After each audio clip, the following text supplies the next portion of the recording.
안녕하세요, 송준원장입니다. 오늘 또 이제 한 케이스가 마무리가 돼서 제가 정리를 싹 해가지고, 요분은 이제 덧니가 엄청 심한 분이었어요. 그러니까 이런 분들도 이제 덜어 있으신데, 앞니, 그러니까 속된 말로 대문니라고 그래요. 대문니가 이렇게 겹쳐버린 분들이 덜어 있어요. 이게 약간 뾰족하게 이렇게. 일단은 사진부터 보시면 앞니가 이렇게 완전히 겹쳐 있어요. 그러니까 위에가 이렇게 돼야 되는데 이렇게 돼버린 경우, 그러니까 보기에 되게 안 좋죠. 떠들어지고. 그래서 위에서 보시면은 위에 치아가 이렇게 거의 뭐 45도 정도 돌아가 버렸어요. 요분은 위에는 요 정도고, 그리고 얘가 돌아가다 보니까 앞니 하나가 돌아가다 보니까 요 치아가 유독 또 그 옆에 있는 치아가 더 도드라져 보여요. 이렇게 들어가 버리고 얘는 나오니까. 그러니까 앞에서 봤을 때는 덧니 느낌이 되게 심하죠. 그러니까 위에는 그랬고, 아래도 만만치 않게 덧니가 심했던 분이에요. 보시면은 쭉 이렇게 오다가 앞니가 이렇게 쏙 밀려가 있는 분도 있어요. 마치 누가 손으로 이렇게 밀어버린 것처럼. 이런 치아들은 워낙 앞분이 좁다 보니까 아랫니들이 있고 겹쳐버리니까 이 송곳니들이 나오면서 앞으로 이렇게 쏠려버리는 거예요. 그래서 아래 치아들이 쏠리고 들어가거든요. 쏠리고 들어가.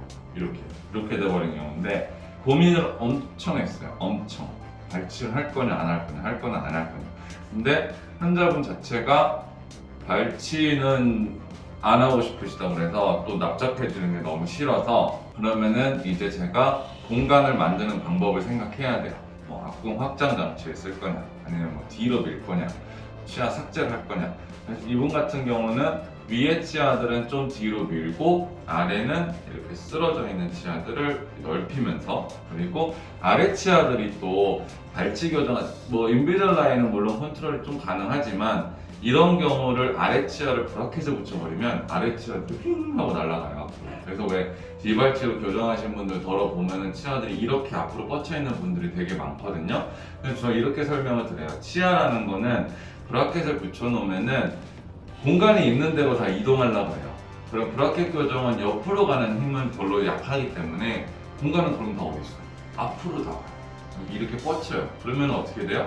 아래 치아가 너무 뻗치게 되면은 치아가 뼈 밖으로 나가버리면 치은 퇴축이 막 일어날 수 있어요. 그래서 그거를 상당히 조심한 케이스예요, 이분은. 그래서 이제 클린 치아를 먼저 보면은 위에를 공간을 어떻게 말하는지 다시 볼게요. 이게 똑같은 분인데 위에를 같이 보시면 위에 치아를 조금씩 어금니부터 뒤쪽으로 좀 밀었어요. 보시면 이렇게 밀고 이렇게 밀고 이렇게 밀고 해서 이 뒤로 밀린 공간들이 좀 있으면 아래 치아들을 이렇게 대하는 거예요. 이런 식으로. 그러면은 결과적으로 여기에 있던 어금니, 그러니까 요 뒤 어금니를 기준으로 여기에 있던 게 여기 뒤로 이렇게 가요. 그러면은 뒤로 가면서 약간의 확장을 동반해가지고 공간을 위는 만들었고, 아래 같은 경우를 보시면 조금 이제 재밌는데, 보시면은 처음에 아래로 이렇게 다 겹쳐 있잖아요. 다 쓰러져 있고, 이런 경우에 브라켓 교정했을 때는 발치를 많이 했어요. 발치를 많이 했어야 되는데 이제 이분은 발치를 거부하셨기 때문에, 그러면은 일단은 아래를 넓히고, 아래가 이렇게 나가는 것처럼 보이죠?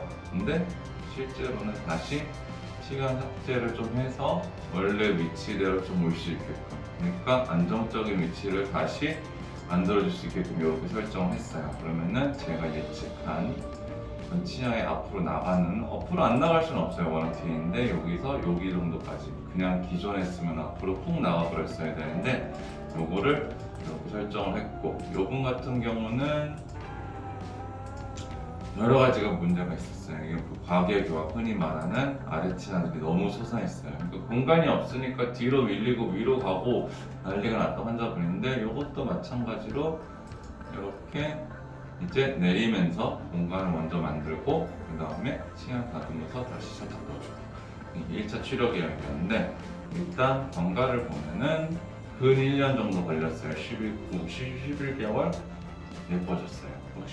확실히 달라졌고, 이제 아래 엑스레이도 보면은 요게 처음이고, 아래 치아 엑스레이도 보면은 그렇게 많이 앞으로 나가진 않았어요. 그래서 이 상태에서 이제 한 거는 여기서 이제 한 세트를 5개월치 정도 더 했을 때 이제 리파인먼트 이제 고치는 건데 요거 없애려고 엄청 고생을 했어요. 제 환자분 중에 블랙 트라이앵글 무서워서 교정 시작 못한 분이 있거든요.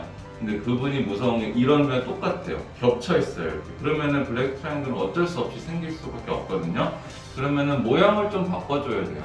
그런 분들은 치아라는 거는 이렇게 이상적으로 딱 붙어 있을 때 닿는 면이 마모가 되면서 서로 딱 붙어요. 그래서 잇몸이 차는 건데 이렇게 돼 있어 버리면은 치아가 이렇게 되고 이렇게 공간이 있기 때문에 요거를 치아 삭제를 해서 다듬어야 돼요. 그리고 요거 하는데 조금 오래 걸렸어요.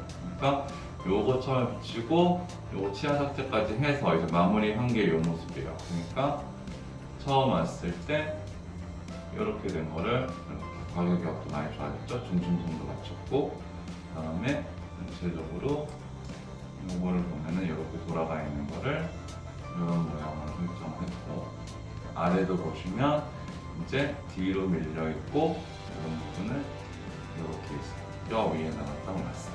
그러니까 안으로 밀려 있던 게 살짝 앞으로 나왔다고 생각하시면 될 것 같아요. 웃었을 때도 이제 덧니나 이런 게 없으니까 전체적으로 약간은 나온 느낌이 있지만 그럼 환자분이 또 원하셨고 이걸 넣는 걸 전혀 원치 않으셔서 치아 덧니가 있다고 해서 무조건 발치하진 않지만 이분같이 약간 쭈그러져 있고 모양이 수축된 느낌이 있을 때는 이런 식으로 좀 넓히고 치아 삭제가 동반되고 그 다음에 고개뼈까지 있는 거 복합적으로 어려운 케이스긴 했는데 워낙 협조도의 문제였어요. 이분 협조도가 너무 좋아가지고 1년 4개월 걸렸네요. 1년 4개월 해도 이제 뭐 장치 왔다 갔다 하고 하면은 실제적으로 환자분이 장치를 착용한 기간은 한 1년 하고 한 2개월 정도 되나?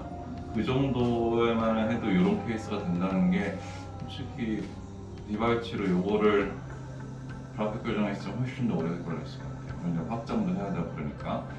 또 이런 케이스도 앞니가 이렇게 겹쳐 있는 분들이 참고하시면 좋을 것 같아요. 그런 경우에는 뒤로 밀 수도 있고 확장도 할 수도 있고. 근데 이렇게 겹쳐 있는 경우에 가장 중요한 게 이제 블랙 트라이앵글이 앞니에 생기면은 그게 가장 스트레스거든요. 치아 예쁜 모양 앞에 까맣게 김가루 붙어 있으면 그거는 치아의 모양이 원래는 약간 삼각형이에요. 근데 이제 붙어 있으면서 마모가 되면서 이제 우리는 자연스럽게 붙는 건데 그거를 저희가 인위적으로 처방을 해서 붙여주면은 그 부분도 앞니는 워낙 크기 때문에 위에 쪽에 생기는 거는 거의 모든 경우에 치아가 어떤 페이지만 않으면 할 수 있으니까 블랙 트라이앵글 때문에 뭐 교정을 못한다거나 그런 건 아니니까 그런 것도 고려해줬으면 좋겠어요.